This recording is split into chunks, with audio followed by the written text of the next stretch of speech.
Imagine an ocean millions of years ago, a world teeming with life both strange and gigantic. Lurking in these ancient waters was a predator of almost unbelievable proportions, a shark that made today's great white look like a guppy. We call it Otodus Megalodon, or simply Megalodon. This incredible creature was the undisputed king of the prehistoric seas, an apex predator at the very top of the food chain. Its name literally means big tooth, and for a very good reason. The fascination we have with Megalodon isn't just about a big fish. It's about trying to comprehend a level of natural power that our modern world rarely, if ever, gets to witness. It was an animal built on a scale that challenges our imagination. The mystery surrounding Megalodon begins and ends with its colossal size. How big could a shark possibly get? This question has captivated scientists and the public for generations. When you hold a fossilized megalodon tooth in your hand, you can't help but wonder about the sheer size of the jaw it came from, and then the body that jaw was attached to. It's a puzzle with most of the pieces missing, which only makes it more exciting to try and solve. This isn't just a story about a long-extinct animal, it's a detective story that takes us back in time, forcing us to piece together the life of a true ocean giant from the smallest of clues left behind in the silent depths. Our journey into understanding Megalodon's size is a perfect example of how science works. We take fragmented evidence, the echoes of a life lived long ago, and use modern knowledge to build a picture of what this animal was like. The allure of Megalodon is that it represents nature at its most extreme. It pushes the boundaries of what we think is possible for a living creature. Every new fossil discovery, every new scientific study, brings us one step closer to grasping the true scale of this incredible marine predator. The quest to define its size is a quest to understand the limits of life itself and the ancient world it once dominated so completely. For many, Megalodon is the ultimate monster of the deep, a real-life sea monster that actually existed. Its story has been told and retold, often with a lot of exaggeration, but the truth is, the real science behind Megalodon is far more amazing than any myth. It was a creature perfectly adapted to its environment, a master hunter whose size was its greatest weapon, and perhaps eventually, its greatest weakness. As we dive into the evidence, we'll strip away the fiction and explore the fascinating reality of the ocean's ultimate giant, an animal whose ghost still haunts the vast blue expanse of our planet's history. So how do we know anything about an animal that disappeared millions of years before humans even existed? The answer lies buried in the earth, waiting to be discovered. Megalodon's skeleton, like that of all sharks, was made of cartilage, not bone. Cartilage is a soft, flexible tissue, the same stuff that makes up our ears and nose. Unfortunately, cartilage rarely fossilizes. It usually rots away long before it can turn to stone. This is why we have never found a complete Megalodon skeleton. It's the biggest challenge paleontologists face when studying this ancient shark. We are trying to reconstruct a giant from just a handful of its hardest parts. What did survive, though, are its teeth, and they survived in huge numbers. A single Megalodon had hundreds of teeth in its mouth at any one time, and would have shed thousands upon thousands of them throughout its lifetime. These teeth, coated in hard enamel, fossilized beautifully. They are found all over the world, from the coasts of North Carolina to the deserts of Morocco. These teeth are our primary window into Megalodon's world. Some are massive, over 7 inches long, thick and serrated like a steak knife. Holding one is like holding a piece of a prehistoric monster. Their size, shape, and condition tell us so much about what Megalodon ate and how it hunted. The teeth are absolutely incredible. When you compare a Megalodon tooth to that of its closest living relative, the great white shark, the difference is staggering. A large great white tooth might be 2 or 3 inches long. A big Megalodon tooth can be more than double that size and many times heavier. The serrations are finer and more complex, designed for slicing through the thick blubber and bone of large marine mammals like whales. These teeth weren't just for biting, they were for crushing and destroying. Each tooth is a perfectly engineered weapon, a testament to the power of the animal that wielded it. Beyond the teeth, a few other priceless clues have been found. In very rare cases, some of Megalodon's vertebrae have fossilized. These are the circular disc-like pieces that would have made up its spinal column. One of the most famous discoveries is a partially preserved vertebral column found in Belgium. These vertebrae are like giant bony hockey pucks, and they are immensely important. By studying the size and growth rings within these vertebrae, scientists can not only estimate the shark's length, but also figure out how old it was. These rare bony fossils, combined with the millions of teeth, are the puzzle pieces we use to bring the mighty Megalodon back to life. Figuring out the exact size of Megalodon from just teeth and a few bones is a serious scientific challenge, but paleontologists have some clever methods. The most common technique involves using the relationship between tooth size and body length in modern sharks. Scientists carefully measure the height of a fossilized Megalodon tooth, usually one from the front of the jaw. They then use mathematical formulas based on the proportions of living great white sharks. For every inch of tooth height, they can estimate a certain number of feet in total body length. It's a simple concept, but it has been refined over many years of study. This method gives us a good starting point, but it's not perfect. A more advanced approach involves using the width of the tooth, or even the size of the entire jaw. Some researchers have painstakingly reconstructed a full Megalodon jaw using a complete set of fossil teeth.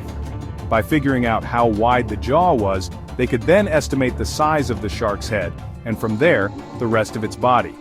This method helps to account for the fact that teeth can vary in size and shape depending on where they were in the mouth. It's like trying to guess a person's height from one of their teeth, tricky, but possible if you have the right model to compare it to.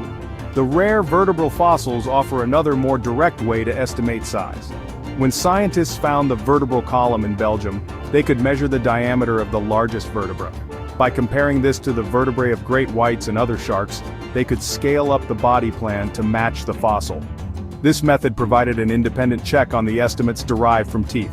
The results from both methods, tooth-based and vertebra-based, generally point to a shark of incredible size, confirming that Megalodon was no ordinary predator.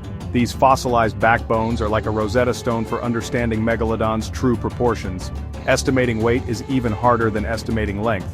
For this, scientists rely on three-dimensional digital models. They take their length estimates and build a virtual Megalodon on a computer. Using what we know about the body shape and density of modern sharks, they can calculate a probable body mass. These models suggest that a full-grown Megalodon was not just long but also incredibly robust and heavy. It was a thick, powerfully built animal, far stockier than a great white shark of the same length. These different scientific methods, each with its own strengths, help us paint a more complete and accurate picture of this magnificent creature's staggering size. While we have several good methods for estimating Megalodon's size, there's still a lot of debate among scientists. Why can't they all just agree? The biggest reason is the incomplete nature of the fossil record. Without a full skeleton, we are always making an educated guess. Our primary model for comparison is the great white shark, but was Megalodon just a scaled-up great white? Some scientists think it might have had different body proportions, perhaps a shorter nose or a stockier torso. If its body plan was different, then our estimates based on the great white model could be off. Another major challenge comes from the teeth themselves. The size and shape of a shark's teeth can vary a lot within a single individual. Teeth from the front of the jaw are different from teeth on the side. Also, just like people, not all Megalodons were the same. There was likely variation between males and females, a concept known as sexual dimorphism. In many modern shark species, females grow larger than males. If the biggest fossil teeth we find all belong to giant females, our average size estimate might be skewed too high. Or we might be underestimating the maximum possible size if we haven't found a tooth from the largest female yet. The location where a Megalodon lived could have also influenced its size. It's possible that Megalodons in colder, prey-rich waters grew larger than those in warmer tropical seas, a pattern we see in some animals today. This means there might not be one single correct size for Megalodon, but rather a range of sizes depending on geography, climate, and food availability. A fossil tooth from Panama might suggest a smaller shark than a tooth of the same type from the colder waters off Europe.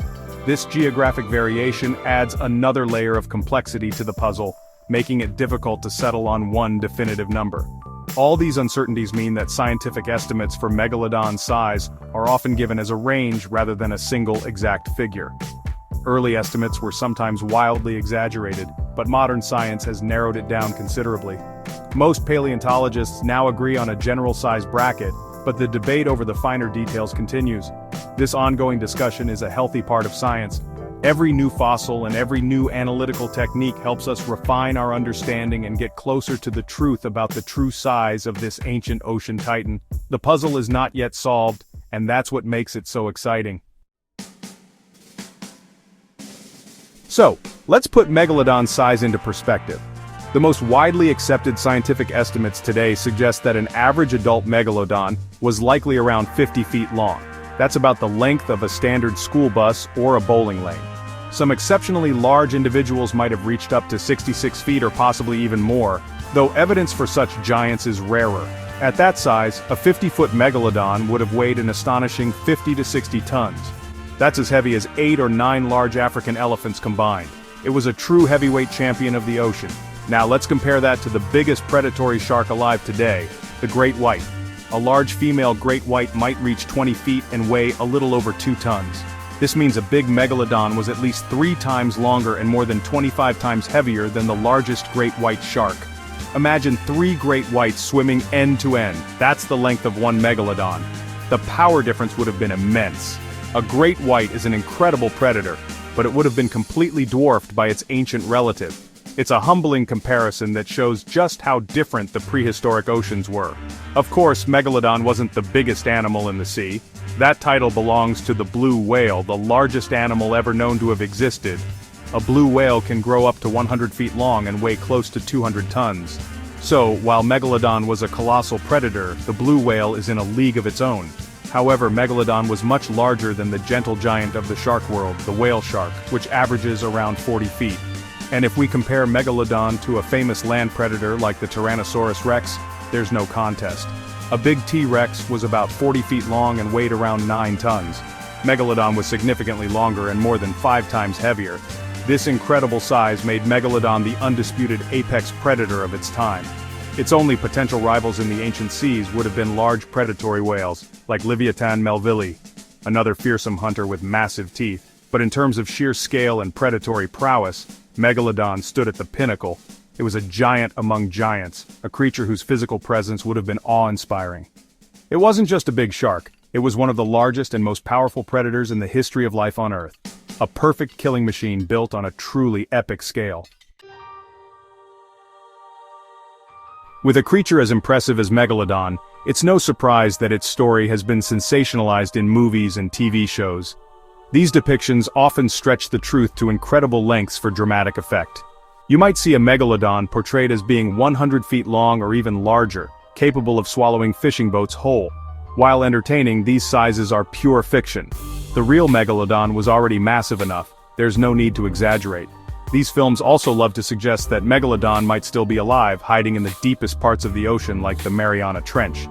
This is one of the biggest myths out there. The scientific community is in complete agreement.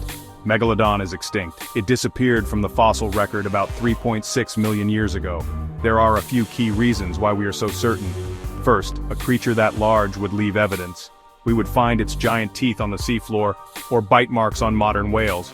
We have found neither. Furthermore, Megalodon was a warm-water coastal species, not a deep-sea dweller. It hunted large prey near the surface, so the idea of it hiding in the cold, dark abyss just doesn't fit with what we know about its biology and lifestyle. The ocean simply changed, its food supply dwindled, and this magnificent predator vanished forever. So what did its immense size mean for its life in the ancient ocean? It meant everything. Being that big allowed Megalodon to hunt the largest animals in the sea, whales. Fossil evidence shows clear Megalodon bite marks on the bones of prehistoric whales. Its size gave it the power to take on these massive prey items, something no other predator could do. It was also so large that as an adult, it had no natural enemies. It was the ultimate apex predator. This size, however, came at a cost. It required a huge amount of food to sustain its massive body. When the climate cooled and whale populations shifted and declined, Megalodon's greatest asset became its fatal flaw. The legacy of Megalodon is one of awe and wonder. It serves as a powerful reminder of how different our planet once was, and how life can evolve to fill incredible ecological roles. Its story inspires a deep curiosity about the hidden history of our oceans and the gigantic creatures that once swam there. Even though it is long gone, Megalodon continues to capture our imagination. It is a symbol of ultimate natural power, a ghost from a bygone era whose legend lives on in every giant fossil tooth discovered. The tale of Megalodon is a testament to the spectacular and sometimes terrifying grandeur of the natural world.